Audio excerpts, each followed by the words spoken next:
Okay, we're live now. Oh, hello, hi everyone. Thanks for joining us. We're about to kick off the program, the event. So this Leading with Digi event is actually currently streaming off. So you might be watching us from WOBB's Facebook page, WOBB's LinkedIn, Offwork, which is our mentoring platform, our Facebook page, and also my personal LinkedIn account. So welcome all of you who are here. I have with me several guests from Digi, and in no particular order. And of course, I'm going to start with the CEO first. We have Albern, CEO. We have Praveen, who's the Chief Digital Officer, and Amina, who's part of the CXO program herself. And what we're going to cover today is quite simple. We're going to cover some general questions about Digi and also general career advice questions for everyone in the public. So if you have any questions, you can just leave a comment wherever you're watching this. And we have a team that's actually looking through the comments. And at the end of the session, the last 10-15 minutes, we'll pick several sort of more popular questions and open it to everyone, to answer. And if you like a question in the comments, you can kind of upvote it by giving it a like, right? So that's how, that's how. And before we start, maybe we can all ask the guests to introduce themselves, like really quickly, before we jump into like a very short video. If you like to go first, Albern. Yeah, actually in Digi, we're going to start the other way around. So Amina, you get to go first. And I get to go last. Okay. So, oh, nice. Yeah, I knew this was going to happen. So my name is Amina. I was Albern's apprentice from 2018 to 2019 from the second batch.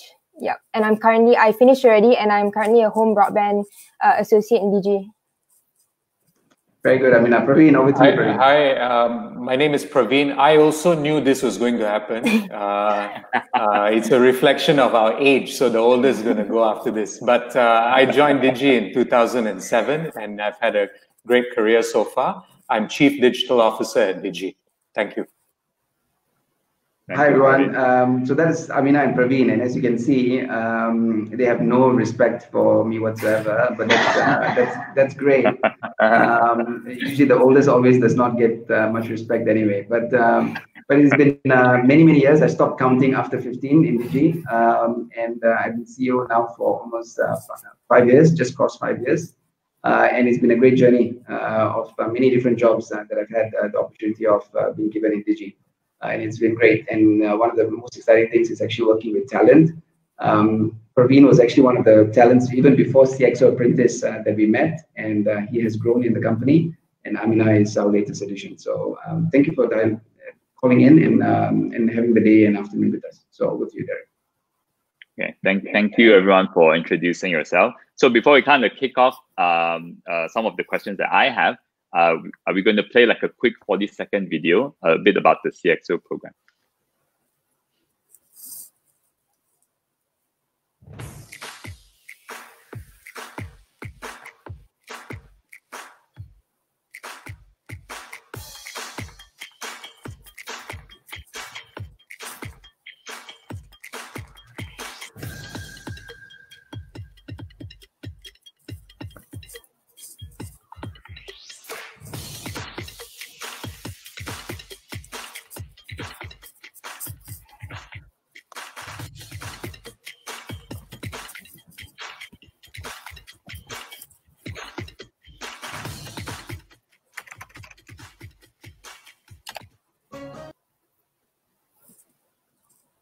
Nice. So I know that the Digi CXO program is actually quite unique. I mean, we have worked with you a couple of years ago when it was first launched, and it is a very unique. I wouldn't think that you would look at it as a typical management trainee program, I feel like. But before we jump into the program itself, I'd love to ask you some really high-level questions about the business as a whole, right? And we are living in very, very strange times, as you know. We are all actually doing this from home right now. For those of you watching, we haven't quite realized it. We're all actually at home because of the current, situation like COVID-19, and we are in the condition MCO. So how has this situation, like this whole COVID-19 thing, impacted Digi's business, both Digi and DigiX? Yeah, Derek, very relevant question. And first of all, I hope everyone that's watching is keeping safe as well and following all the steps that the government advises in terms of staying safe. It is not easy times. And I think it's not easy for every single business, whether it's a SOHO or whether it's a large corporation. And the reason for that is because we're not just used to the change. It's something has happened, and we've all been asked to adapt to a new way of work, a new way of living. We don't know what we're going to experience tomorrow. We don't know the fears that's going to happen the next day. And with that uncertainty, all businesses and everybody gets impacted. And so we've seen the same. So for Digi, and DigiX, Praveen can add on, but for Digi, the main challenge has been being able to serve our customers during this period of time. When the MCO happened, we had to basically close down all touch points and stores that were serving our customers, and so was the supply chain. So our dealers, our distributors, everybody had to shut down. So that's jobs, and that's livelihoods, and that's connectivity, and that's also reaching out to consumers that are very used to going into the stores to buy a plan or buy a pack or reload and so on. So we have a huge number of customers. We have over 11 million customers that we are proud to have on our base. And to serve these customers requires a tremendous amount of effort, especially when overnight you realize that you can't reach them directly.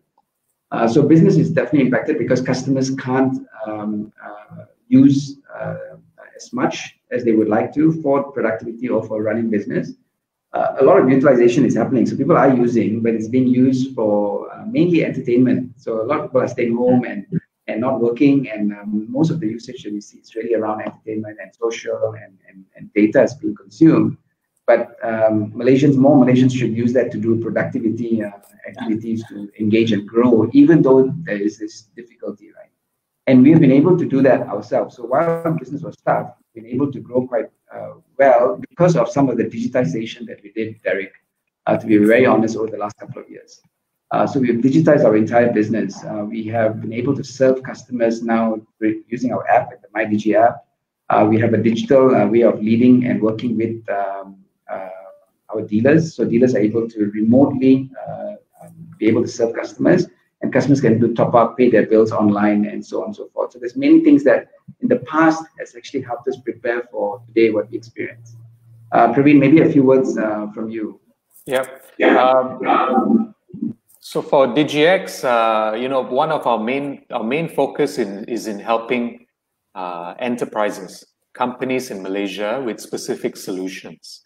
Of course, the MCO has created both an opportunity to serve these customers in terms of support, but in many cases, we're also helping to educate the market in terms of what is possible, whether it's digitizing their HR needs. For example, many companies are still doing leave applications and expense applications on paper. How can they do this remotely when they're not in the office? How can they do payroll when they're not in the office? So a lot of our efforts has been spent on connecting with these companies to get them on board. So less about just selling, but more about helping them during this tough time. And similarly, the points that Albern mentioned, it's also about getting our teams across Digi to get into this rhythm of working from home. Because one of the biggest realizations when we work from home is that like the work hours never end. It feels that way.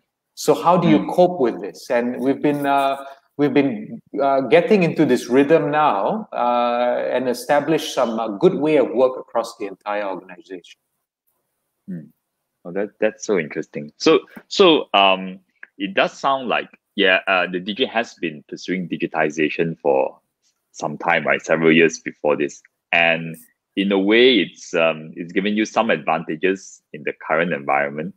But of course, as you mentioned, no one's really worked at home at such a scale before, right? I imagine not even Digi. Have you always had this work from home culture before this? Albern, I'll take that. So we have in Digi a concept called work at. where if you just work it out with your manager, we put a lot of trust in the relationship between your leaders and yourselves, and you can work it out and declare a particular day in the month to be a day where you work from home. It's useful because it gives you that flexibility to do things. But you're right, at this scale where the entire organization is working from home, we probably haven't done that before. But we have experimented and have implemented certain things to encourage flexibility for people to be able to do certain things from home. And I believe Albert mentioned earlier that during MCO, some of these touch points were kind of, I'm not sure if I'm using the right word, you kind of have to shut down, right? Because you can't run anymore. And obviously people's livelihoods are affected and all that. And that kind of builds up to another question. I think that's on the minds of a lot of, I suppose, Malaysians right now, looking at like the employment market. Everyone's wondering like, oh, I assume that there's going to be less jobs. And I think that's I'm not sure whether that's an assumption anymore. That's a fact. It's probably a fact. So how does someone stay competitive, right? Considering that's what's going on right now. And then I'm speaking to two groups of people, so one group would be people that maybe are working in industries that are badly affected. So you've either lost your job or you think you might lose your job and you want to look for a job. And another group would be like a fresh graduate, right? So if you're a fresh graduate, like someone's about to graduate this year at such a, unfortunate time, I would say, how do you go about making yourself competitive? So maybe I can also open this question to Amina, who, you're obviously in the CXO program, you were a graduate not too long ago. Tell us about how you had to kind of, when you first graduated, how you try to land yourself like a good job. Yeah. Okay. So personally, for me, when I first graduated, I didn't have I graduated from an economics degree, and I didn't have like a clear career path that I knew exactly what to do. So that's why I applied for several different graduate programs in Malaysia. And actually, I applied for the CXO Apprenticeship program through WOBB. So I actually have WOBB to thank for getting this job. Oh, I'm so happy to hear that. Yeah. And it was actually like a week before the deadline. So it was very like, oh, might as well apply. And I actually got through. So that was actually amazing. But I can understand like the anxiety that most fresh graduates are feeling at the moment. Even during my time, there was a lot of uncertainty. For me personally, don't emphasize so much on the major that you took already, because if you're focusing so much on whether your major will suit the role, well, it doesn't really actually matter. The most important part is to always be ready to upskill yourself, because for place like Digi especially, they do a lot of online learning. I'm really currently taking a data analytics course. So you have to be open-minded to always be able to upskill yourself. So sometimes the things that you learn during university might not exactly apply to some of the jobs. So be open to do any job, because even when I first got into the apprenticeship program, the things that I was going throughout the apprenticeship program wasn't something that I thought I would be doing. So I think it's important for fresh graduates to have an open mind when applying to jobs. Just always think about some of the opportunities you can take on later after acquiring your first job. Yeah. Right. So basically, like, don't be too narrow in terms of like looking at because I studied this, therefore that's the career path I have. Because very often what you study, is not what you do, right? And I think that's even personally for me, like for those who don't already know, I'm actually an accounting grad. I did my ACCA, and now I'm running a technology company. And before I ran a technology company, I was also in sales and HR. So like completely different. And I think if you keep that open mind, there are lots of good jobs. And imagine in some sense, Digi also doesn't really care, I suppose, whether you're economics grad or or some other subject, as long as there's certain other criteria that they fulfill, right? Maybe Praveen, you could, if you have some thoughts about this as well. Yeah, so I think that point you mentioned is very valid. Very little to do with your academic qualifications. Of course, you need to be relatively smart. Yes, you need to bring something to the table. I think that's most important. Myself included, I did an electronics engineering degree. I'm now doing complete 360. Completely different. And to your earlier point, I think there will always be naysayers during difficult times. But during this difficult time, it's a boom for many new industries and categories. The medical industry, health, entertainment, fitness, so many things, cloud services. A lot of new opportunities will come up. The people who share opinions today may not be familiar with the new things that are coming up. And then if I reflect on myself, my first job was during the .com crash. My job when I entered Digi was during the financial crisis of 07, 08. So you will survive. I think if you are not so fussy, you're willing to start somewhere, you will be able to create some opportunities. Thank you, Praveen. And Albern, what are your thoughts about how someone, especially a fresh graduate, can be competitive in the current kind of job market? I think simply put, Praveen and Amina was spot on. But if I was just to summarize it, it's really a lot of hard work, Derek. Regardless of how smart one is, it really boils down to how fast and how hard the person can work, and how cleverly the person can work in making sure that the person is able to deliver it. There's no shortcuts, as anybody says it, but there is really no shortcuts, right? And I think it comes down to just the passion that someone has for what they do, not so much what they studied, as Praveen is trying to point out too, but it's really about the passion and the energy that one puts into ensuring that they are able to differentiate themselves from one versus the other. And what I look for in my team, for example, is I always look for people that are able to stand out from the crowd. And that doesn't mean that the person has to be always vocal or always the smart answer or always the brilliant idea. But it's about someone who is committed and comes every day to the office if we need to come every day to the office, or someone who's always there to help others, and someone who's willing to learn and share and get that bright idea once in a while. Actually, those people, including those that are streetwise, those are the people that we really want in the company, because those people have a lot of passion that drives performance.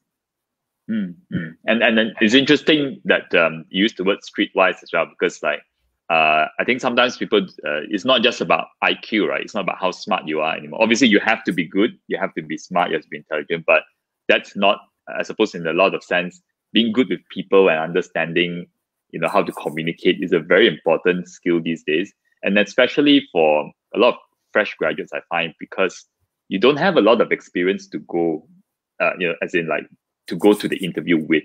So it's basically more or less how you carry yourself that translates, right, during the interview, that people can actually That's see. Right.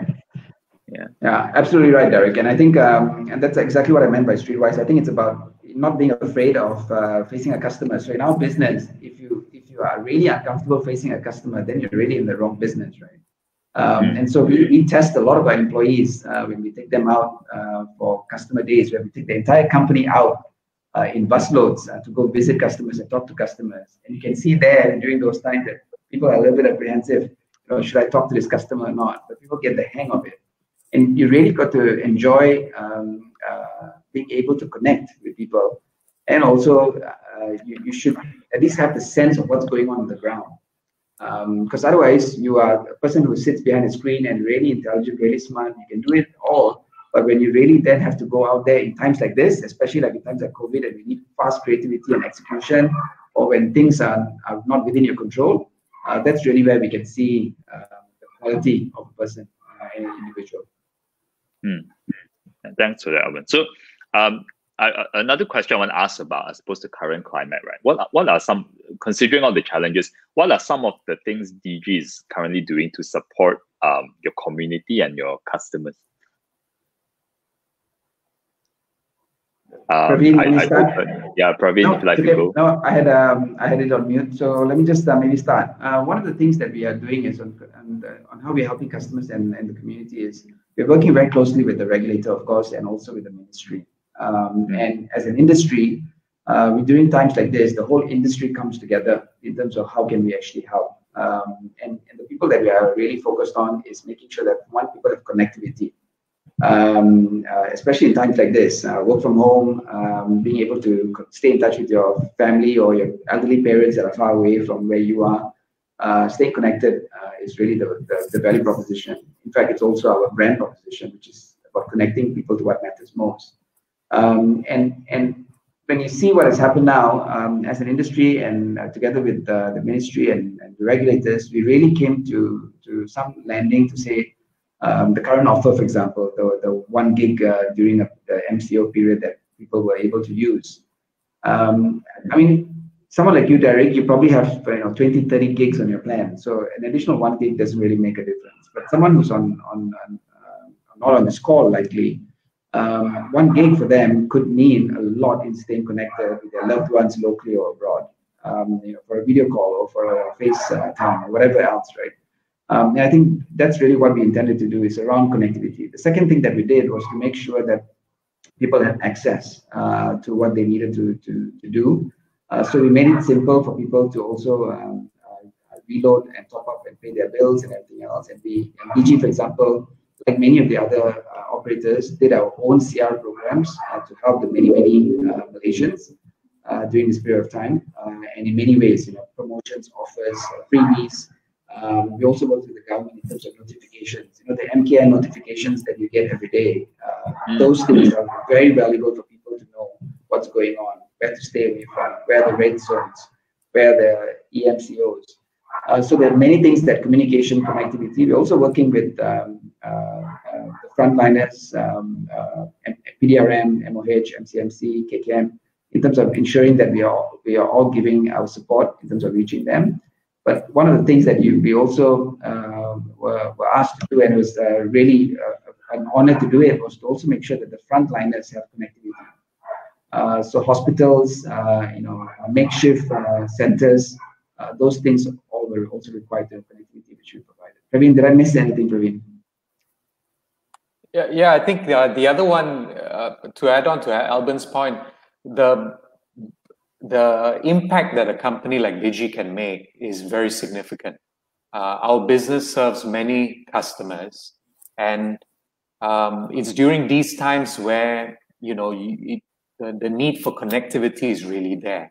So one of the recent things we did with the community of our customers that we serve is to also how can they support what's happening in the country. So we ran a program on our Digi app, which is part of an umbrella campaign called Yellow Heart, where we asked for a crowdfunding. So we crowdfunded amongst our customers between a few ringgit to a bit more. They could donate via the app, and we were able to collect the funds and then work with the Ministry of Health to support the frontliners with the equipment that they needed.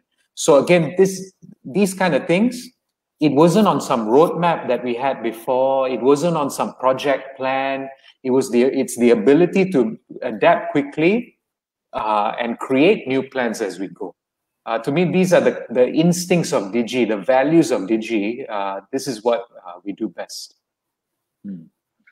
And one of that's just to kind of comment on what Albern, or one of actually Albern's first point about how Digi is providing like even just 1 gig of data and like better connectivity to people. I think it's the internet is more or less like a human right these days, right, to a large extent, and it's so important, as you said. Like I have the I think 40 gigs on my plan. I think you're quite right, and I might not notice that 1 gig, but for a lot of people, 1 gigabyte makes a huge difference, right, and to people's lives, especially when they can't actually communicate and see their loved ones. I want to kind of jump forward a bit, so we have time to talk about the CXO program in a while. But I would love to learn about Digi's culture. As someone that's actually followed Digi for many years, and I've been working with Digi more or less in the last 6 or 7 years, even before WOBB, in other capacities, right? And I have seen how much Digi focuses a lot on your culture, on your people. There's something called a customer obsession culture and innovation 360, right? Which I learned recently about what Digi does. Can you describe to me what that is? Yeah, I'll start, but I'll give you with examples, Derek. So thank you for following us for a long time. And I just need to make sure that you're a Digi customer after this. So I'll chase you down after this. Okay. So, but coming back to the culture of Digi, I think Digi is a company that really, I always tell the team, I said, when I'm done with Digi, I'm going to struggle to look for a company that I could really work in. And the reason I say that is because of the values of the company that we have. The people that we have, the culture is quite different from very many companies that many of you would know, and it's basically built on just people. It's around people, and it's around organization, and it's around customers. And so you picked up on two things. You picked up on customer obsession and innovation 360. I call that the DNA of the company, because if you're really a company that is out there managing 11+ million customers, and we have no view of being customers ourselves, I think we're going to struggle to really get the feedback, fix what we need to fix, improve our ways every day. And we are still learning. By no way are we a number one customer champion. I'll tell the team that we have so much more to learn. But that's about obsession. And that's where obsession comes in, because then you're able to continuously get up every morning and go to work and try and fix something so that the customer has a better experience. And along the way, there's innovation burst that happens. And innovation is in many different things. Innovation is in diversity. So if you look at the company, the diversity of the company is amazing. There are 50% women in the organization, and 50% of women are also in managerial roles, which is phenomenal. I always tell the team, and the guys hate me for saying this, but I always tell the team, we are who we are because we have a lot of smart women in the company. And it's true, because when you have a good gender diversity, ethnicity diversity, age diversity, and you can see that between Amina, Praveen, and me, you really then been able to pull the best things of the different segments that you have in the organization. And if you don't look and feel and talk and speak like our customers, then there is no way that you can serve them.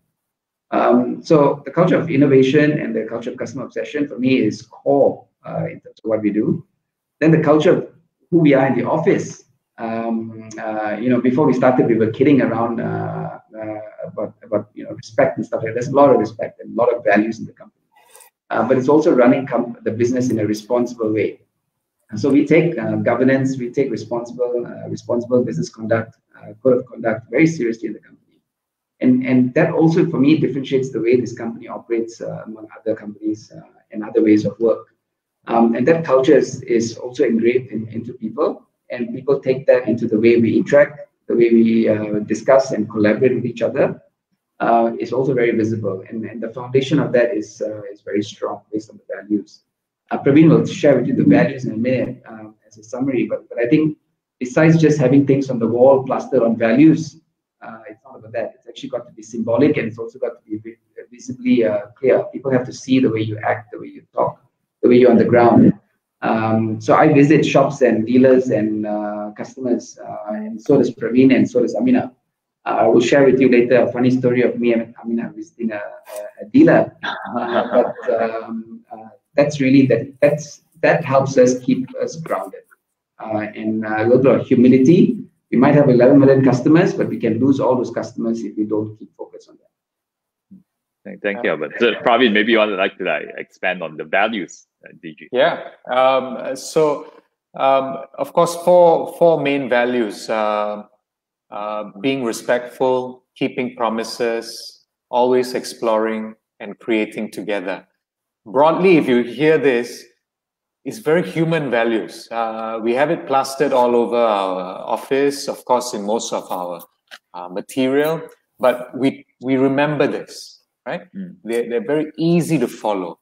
And just on the topic of innovation and what we're doing, when you look at our values, always exploring and then creating together, because it's very hard to be able to create something on your own. In order to galvanize a meaningful solution for customers, you need to be able to work with others. You must be able to get along. You must be able to share ideas. And that's something Digi does a lot of. Yeah? You create things together. This topic on always exploring, I just resonate again on my own experience. When I reflect on my own experience, when I joined Digi, my phone at that time was a Nokia N97. It's in the museum now. And it progresses now. Now I'm still on an iPhone, with the newer version of the iPhone. But every year, it has changed. And every year, our business has had to change and adapt to the things happening around us. So while I am Chief Digital Officer, actually the company on its own, every part of the organization is digitizing every year. A very easy way to look at this is just look at the way we've digitized our own apps. Today, and even before this, we said, okay, we're moving from paper-based registrations to digital, and we'll ask customers for an email address. But you look at the next generation of customers coming up, most of them don't even start with email anymore. They probably have a Snapchat, Instagram, maybe even start with a TikTok account. How do we cater for this? How do we digitize for a new era? So constantly having to improve.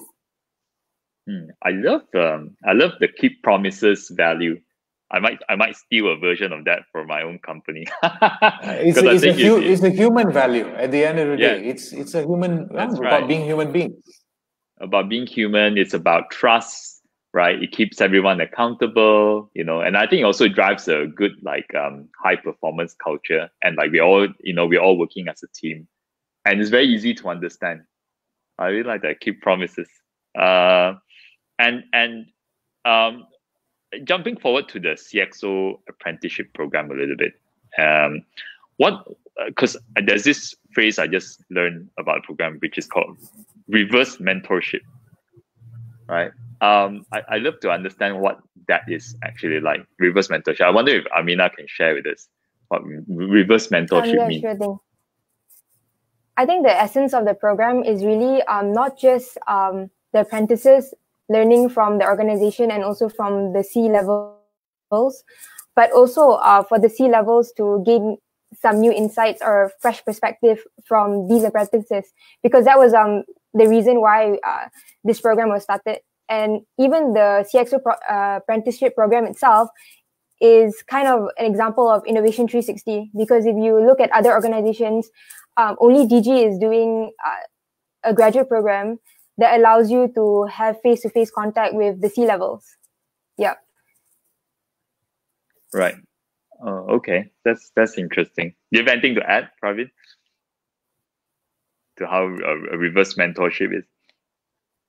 Yeah, I think it's a mix of two things. On one hand, you get direct access to senior leaders, the C-level, as well as a host of other leaders in the company. Yeah?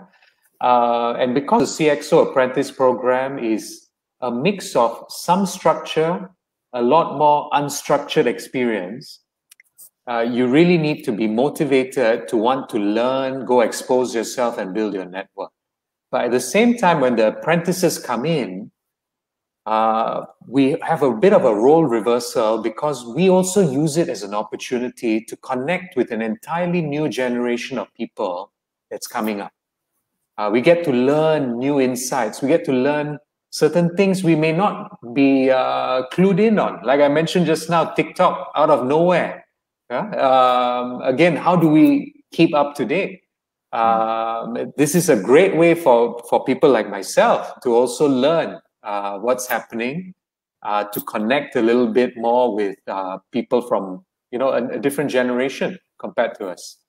So I think it's a mix of both, and marrying that together is what the CXO Apprentice program offers. And maybe Sorry, Derek, can I just add on? Yes, and I think that's about the reverse mentoring. I think it's also a little bit about you're trying to serve customers in that age group as well. So we have a lot of young Malaysians coming up, and we need to stay relevant. So, you know, Praveen talked about trends, user trends and stuff like that in some of the apps that he just talked about. But it's also beyond that. It's also a little bit about what are these young and next generation thinking about? How do they see connectivity? What are they going to use it for? And you know, I just don't want Digi to be I really don't want Digi to be a company that just talks about technology, to talk about, you know, 3G, 4G, 5G. In the context of just technology, it really, what does it mean for individuals in the various segments that are growing up? How are they going to use this technology for? The more we're able to stay relevant to this group of people, that's when we're starting to grow our base of customers within those segments. So reverse mentoring also in terms of what they think, how they think, what they like, what kind of ads to appeal to these folks. Simple things like that. Many benefits, but I don't tell them all the time, otherwise they will take the up.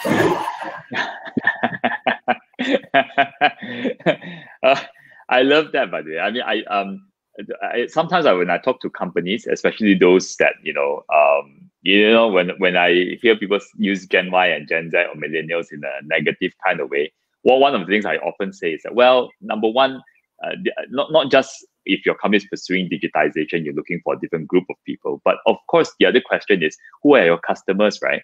So if you want your company to be able to connect with your customers, then your talent internally has to understand what's going on with the customers. And if they are actually from the same age group, then that's how you can, you know, your company can relate. And I think sometimes a lot of people don't realize this very important thing. Which is great to see, like you know, Digi is actually embracing it. And I think because the CXO program, you know, we talked a bit about how it connects like a, you know, young graduate to like a C-level person. I would love to hear the story about how Albern, you and Amina were like going to the branch. So I think it's a good time to kind of hear that story now. Yeah, perfect. I will do that. I mean, I'm going to embarrass you, maybe not, but that's okay. So I think I just want to tie back, before I tell the story, I just want to tie back 1 minute, Derek, on some of the questions that some of the people who are watching might have. I mean, the culture of Digi is built around the things we spoke about. But really, the culture of Digi is defined and going forward also by the types of people that we hire into the organization. So, you know, you can ruin a culture of a company by having wrong people in management, and you can also ruin a company's culture by hiring the wrong types of people. So we put a lot of focus on who we hire. And we also conduct interviews in very different ways from many corporations. We actually meet people face-to-face before COVID, and now we meet face-to-face on video. But we also try and understand the person as an individual, not just the paper qualifications as we talked about earlier. Now, assuming that the person does not have paper qualifications or does not have a degree or a diploma, we also have a lot of digizens today that have been working with us for, you know, almost 20 years. That have grown up rank and file, doing really stunning and amazing jobs for us. Everything from, you know, sitting in the office to top engineers in Malaysia today. These are people who have grown with the business. And the culture of a company is about laying that platform for you to grab. You're not going to be able to walk into Digi and expect to be served on a platter. This is your role. This is what you do. Tomorrow come there. It's a very job. It's a 3-page job description that you need to go through, and that's what you do. Actually beyond that. We will give you that, but then that's the last time and first time and last time you would see that document, because everything else will come more on an ad hoc basis and more on how you actually step up and do as much as you can for the company. We are 1,500 people. We are much smaller than our competitors. And to be able to drive this culture of performance, we need to have people who are willing to step up and also keep competing in a healthy way with each other, right? So Amina's story is a little bit of that, and it's about going to the ground. So very few companies go to the ground, and many companies shy away from meeting their customers. You know, so I get maybe 5 to 10 customer complaints a week directly to me on an email. I try and respond to every single one of them. There's always one that you wonder whether it's somebody else or maybe it's a prank from one of them. But besides that, it's usually just how you actually handle those things. And then of course I have a team, and I'm fortunate enough to have a team that actually helps sort this out. But Amina and I went to the ground with another CXO Apprentice and a few others from my team. And we walked into a dealer shop. And what we usually do is we do mystery shopping. So I actually don't wear a shirt that says Digi. I actually dressed up in jeans and a shirt, t-shirt, and sneakers. And I could be just another person, right? And we walk into the shop, and we test different kinds of dealers and different kinds of things. So we talk to a dealer from alternate modern store, which is like a 99 or a Speed Mart. We go to a dealer who's very progressive, knows everything about your data plans. And we go to some dealers that are really, they don't talk to you at all. They just say, what do you want? Here's the reload, and then you're buzzed off. Right? So we try and understand where our customers go. In Amina's case, we do role plays. So in one role play, I was her friend, and that didn't go very well because I was much older than Amina, right? And in another role play, before we even could sense it, the dealer thought that Amina was a domestic helper, and I was the boss bringing her to buy a reload coupon, right? And a prepaid pack. And I just looked at Amina and I said, just play along. And then I just played along. I spoke in Bahasa to her, and she spoke to Bahasa to the guy. And it went on, and Amina had to keep such a straight face. But after that, besides the fun that we had, I think after that, we really knew some of the gaps on what the dealer didn't know about some of the products. And I think that was a really fun way of learning and staying true to the ground. Yeah, what was it like doing mystery shopping with the CEO? I was actually initially very surprised that all the C-levels, they go on ground. They used to go once a month before COVID. But yeah, I was very impressed, and it was actually very fun. Even the fellow apprentice that went along with us, Aditya. So she went with our other C-level, and they pretended to become father and daughter. So it's a very interesting dynamic. So it's always interesting. So along with like being able to learn more about the market, you get to also see a fun side of Albern. Wow. So do you have to go in like a particular disguise?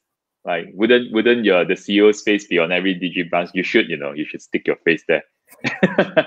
No, exactly, and I try not to do that. And of course, when you go to a Digi store or a franchise dealer who knows you very well, they will know you. But you try and avoid those places. You go to the mass outlets. Yeah. Right. and back to CXO program. So I'm really curious, right? So when we were first talking to your team about this event and the CXO program, what I do know is we did a couple of surveys, and we found that about half of the employers are not really hiring right now. They're frozen, right? Partially because of uncertainty, partially because they're actually impacted. And what I am curious about with DG is like, why are you still hiring, right? Considering a lot of people are being so cautious right now, and why are you pushing forward with the CXO program?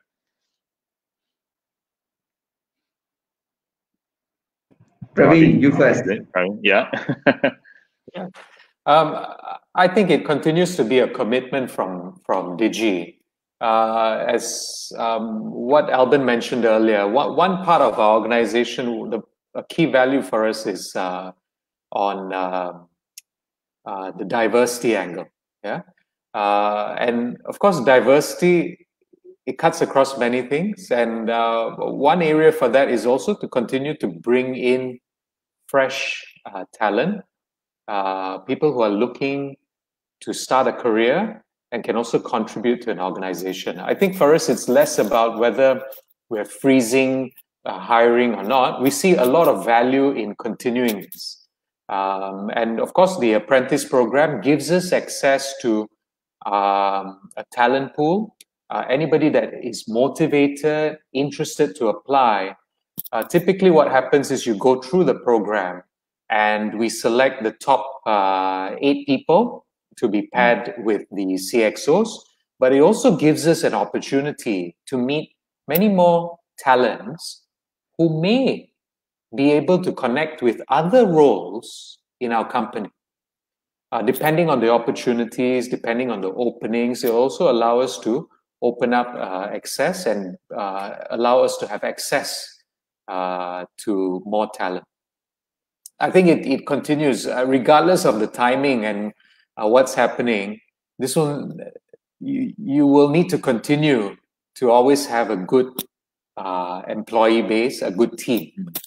So I think that's more from my perspective. Okay. Thank you. No, just to add, Derek, I think Praveen is right. And I think we have to make some choices, and we have made some tough choices as well. So, like I started off saying that, the impact of COVID-19 to every business is there. And we've also had to tighten up our belts, and we also have to make some painful choices. But we also need to think about how do we go beyond this stage? How do we actually move on after this stage? Whether things become a new normal or whether things actually go back to the old. It's for us to really prepare ourselves in the best format. And we cannot afford to, for example, stop every single activity in the company without having a thought-through process to say, should we minimize rather than stop? So rather than hire 100 people, could we hire these 8 and place a bet for them for the future in terms of developing beyond the 6, 10, 12, whatever time it takes us to recover from COVID. But I think more importantly, it's really companies in Malaysia should spend a lot more time investing in young talent. And we took that space very early on when we started this program many years ago. And we've just, as Praveen said, stuck to it because of the principle of making sure that we do our part, first of all, in identifying and keeping good Malaysian talent in Malaysia. I studied abroad, and I insisted on coming back to Malaysia at that time because at that time it was peak of Malaysian economy and it was easy to get a job. Now it's the opposite. Now it's a tough time, and it's even more reason for all of you to really strive to get those jobs that you guys really want. Derek, I have a question that somebody sent me who's actually watching and sent me. Can I read that question? Oh yes, of course. Because I think it's quite relevant in this topic. It says, I'm not a college graduate, therefore I don't have a degree or a diploma, but I've not been I'm taking up some courses to enrich myself with the necessary skills required in the field of interest, digital marketing. And it's hard to get a job simply because I don't have a college uni certificate to prove that I'm worth to be given a chance. How does Digi look at this, and is Digi willing to hire people like us?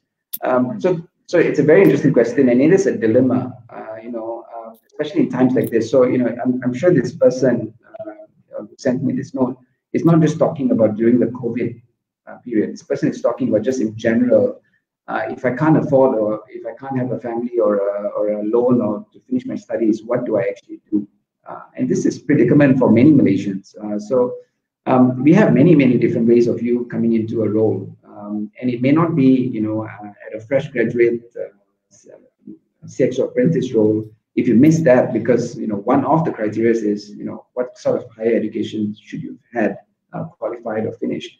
But even though you missed on that, there are many different other criteria that you look for. For example, I have known Digizens that I talked about who have worked in Digi for the last 20 years that started their careers in the front lines in a retail shop, working for dealers, not even Digi, working for dealers that have then moved to Digi stores, and from Digi stores they've moved to a Digi head office to work in retail areas where their expertise lie, and then branch out to do fantastic things today.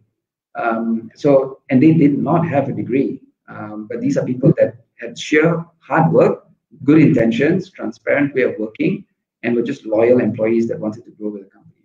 So this person who's asking this question, absolutely, and you should still try for the CXO Apprentice program, because just one of the criteria is your education. The rest of the criteria is really up to you and what you bring to the table. Thanks. That is a very good question, actually.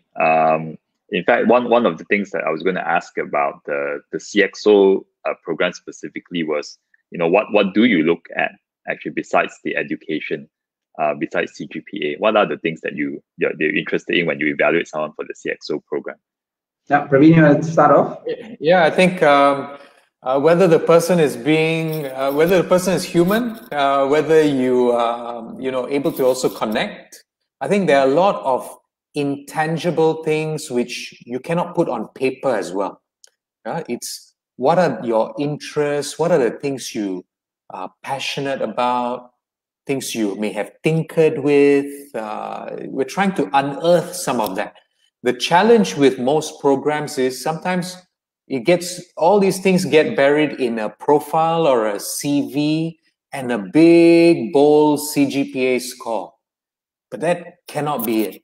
We're trying to be able to connect. And when we sit down together, you see, this process is a very elaborate process. We've done this, this is the fifth iteration. As a management team, we sit down at the end of the assessments because all of us will interview the candidates. We will speak to them personally. And when we do go through the calibration process, we put everyone's photos up front and we talk about the candidates. We talk about the candidates, how we felt talking to them. Were we able to connect? What were their interests? I think these are the things we're looking for.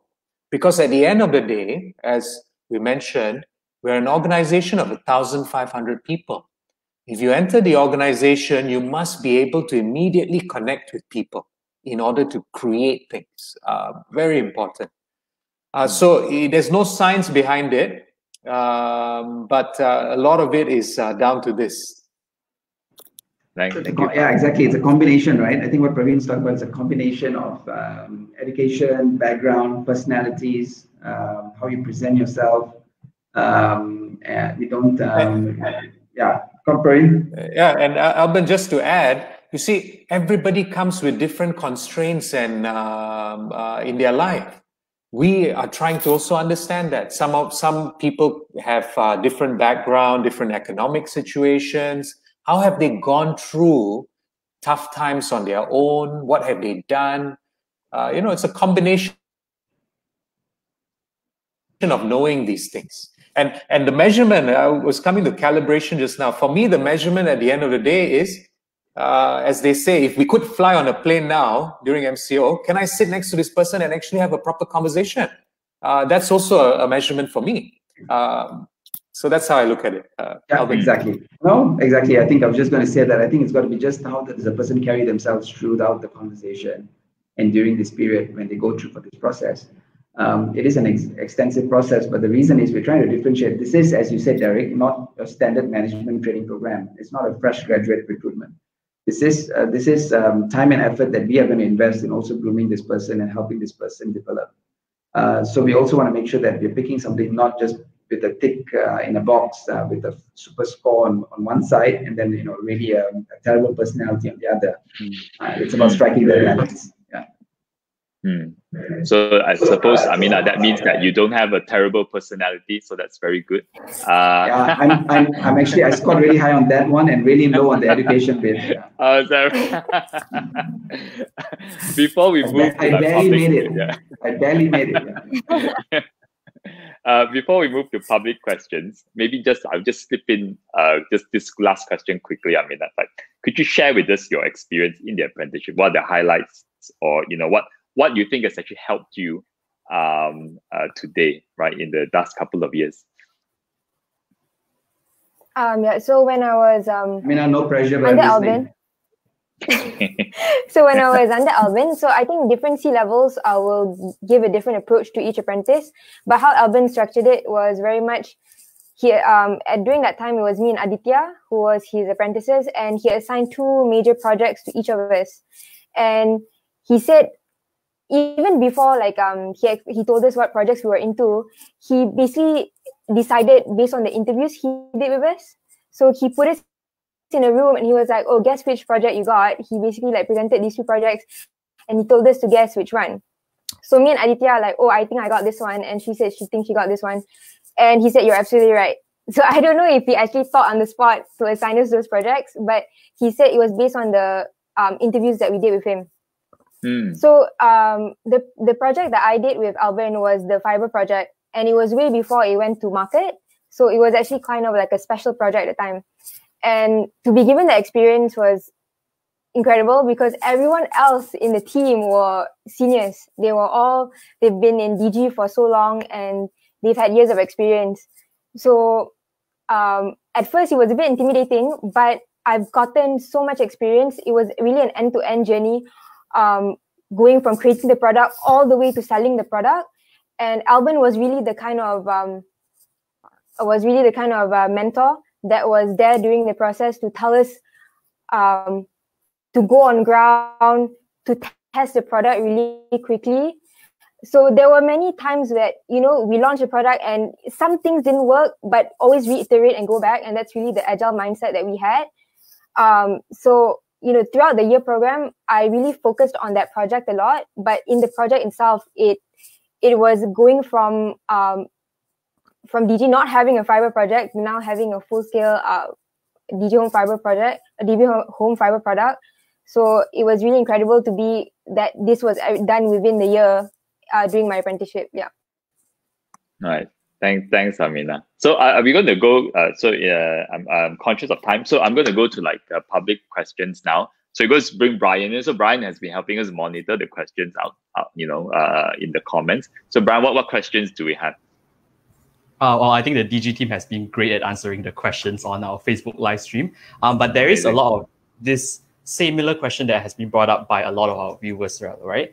How would you advise for fresh graduates to stand out right now? Because the job market is so competitive right now, right? And most of the time when you apply for jobs, it's the CV or the resume that you'll be handling in as your first impression. So how would you translate your great personality, whatever great values you carry through that, basically?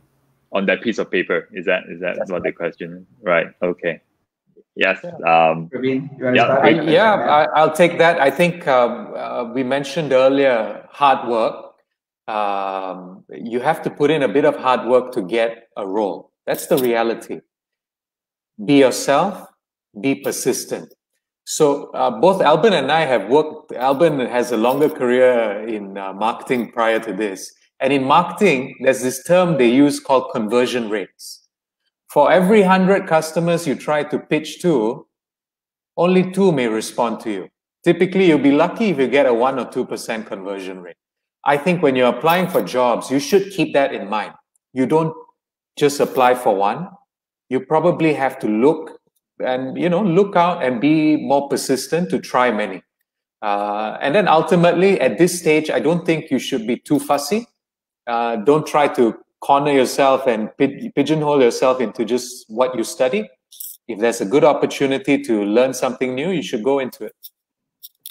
Yeah, I just echo that last comments, Derek, if I may, and Brian.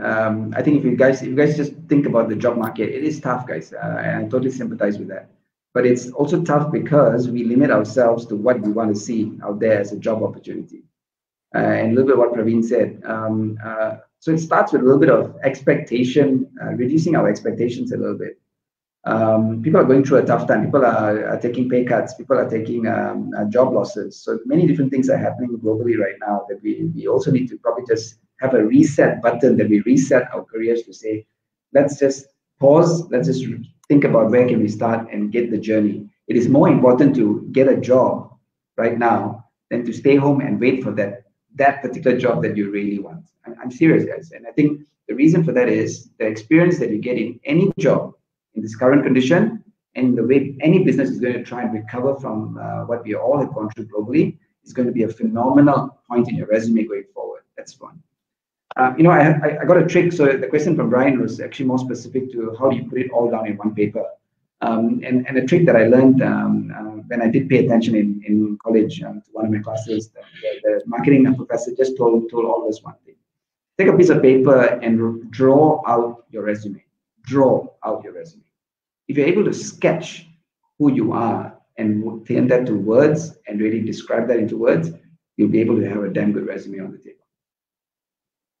Oh, I really love that. That's like a really unique technique. That has to be the first time I've heard this. So it's because basically if you can, if you have a blank piece of paper and you're using like a pen or a pencil to draw, it helps you focus on the most important things about yourself, right? Absolutely. Yeah. Yes. And one other, just to add on a little bit, for anyone who's listening, by the way, there's no reason to have a bad CV anymore. Like there's a lot of content online to help you write a good CV. I'm so surprised these days. I still get bad CV sometimes. I'm just surprised. Like back in my day, right? In order to write a CV, I actually have to buy a book about how to write a good CV. But today it's all over the internet. So there's really no reason why someone should have a bad CV. And I completely kind of echo what Albern said earlier about don't just sit around waiting for things to bounce back. Because you have to realize, I think some people are thinking like this right now. Oh, no, it's not a good time to look for a job. I'll just wait. I'll just do my thing. But you have to realize let's say you wait 6 months, 12 months, doesn't matter what it is. When you go and you try to enter the job market again, the employer is going to ask, what have you been doing the last year, right? And that reflects on you, especially if you're applying to like a really high quality job that's very competitive. A lot of people are applying for it, right? So whatever happens, right, try your best, try to get the best job you can get. I think, but more importantly, like don't just wait, right? Don't just think that, if I don't get this perfect job, I'm not going to work. I think getting experience right now reflects on your personality. And by the time you do apply, let's say next year when the job market picks up, you apply to a different kind of job. Even though it's not your perfect job. Now, I think people get it. People understand. Everyone remembers 2020, what it was like, so no one's going to say, how come you did this job when you said your passion is that, I think people are a bit more forgiving. But what they're not forgiving is that we just sat home and like played games. That's not so forgiving. Do you have another question, Brian, by the way, from the public? Just one more. So yeah. I think a lot of the public, the viewers are really excited, to possibly join and apply this for the CXO program, right? What kind of tips can you give to those that may be potentially going to an interview with Digi? Always a good idea it's always a good idea to wear a yellow shirt as a first rule, or a yellow dress or a blouse. That usually gets you some extra points. But after that first impression, it's about ensuring that you really are able to stay grounded and communicate with humility, and focus on what is it that you can contribute to the company and then to yourself. What's your real aspiration? So in those 3 steps, probably you're off to a good start. Thanks, Albern. Praveen, do you have anything to add to that? What are your little tips? My experience with the apprentice program is usually when we come down to the last 50 people or so, it's very easy to see them. We used to bring them into a room in our office where we schedule all the interviews for the day. And you'll see these very nervous faces, and everybody's just a bit disturbed and uncomfortable. I think you're talking about the C-levels, or you're talking about the candidates? Maybe both, yeah. But the point is, at the end of the day, we're also human. So it's not about grilling you.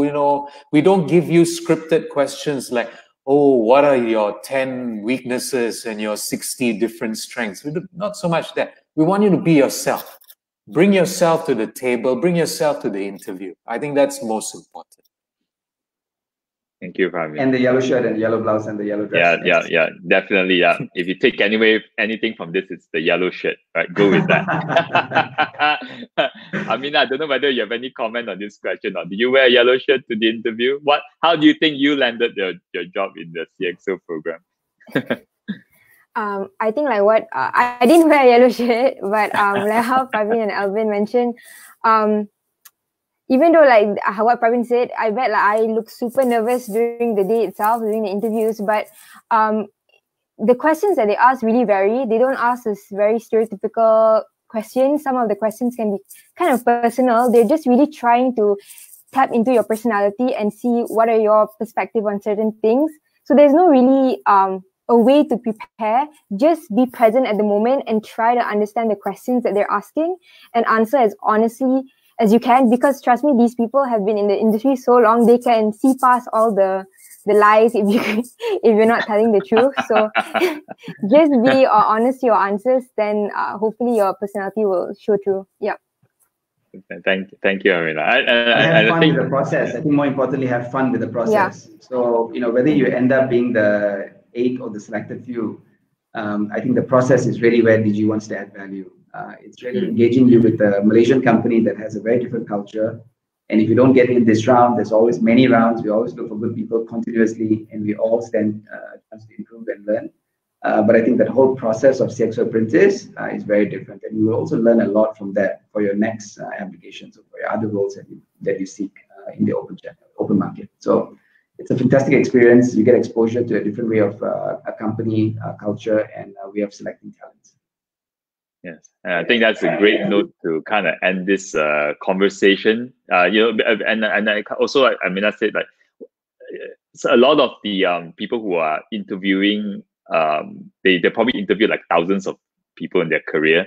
So they can read through someone whether it's genuine or not, right? So it's more important to try and be present, be yourself. As what Albern said, that like have fun in the process. It's an experience. Like the worst, what's the worst that can happen? Well, if you don't land the job, you got some practice, right? You interview, right? You experience what questions get asked, and you can get better at answering some of these questions in the future interview. So whatever happens, don't be too nervous, and just have a good experience, right? Regardless. And I'm sure if you do get interviewed for the CXO program, you get to walk into Digi's office, you get to experience, you get to see what kind of culture they have, a glimpse at least, right? So thank you, all of you, for being here today. Amina, Praveen, and Albern. Really appreciate your time. Really appreciate you taking the time to answer some of the questions from the public. And for anyone who's actually interested in the CXO program, I imagine that we will have links in the comments. Oh, there it is. There you go. That's the code for you to scan, and you can apply right there. All right. So thank you, everyone, again. Thanks, Derek. Brian, thank you very much. Just maybe wish everyone Selamat Hari Raya, and also stay safe. And when you travel, please be careful and stay safe from COVID-19. But have a good Raya celebrating with the family members. Yep. Selamat Hari Raya, everybody. Thank you. Selamat Hari Raya. Thank you, everyone. Thanks, Derek. Thanks again. Bye. Thank you. Bye-bye. Bye. Thank you. Bye.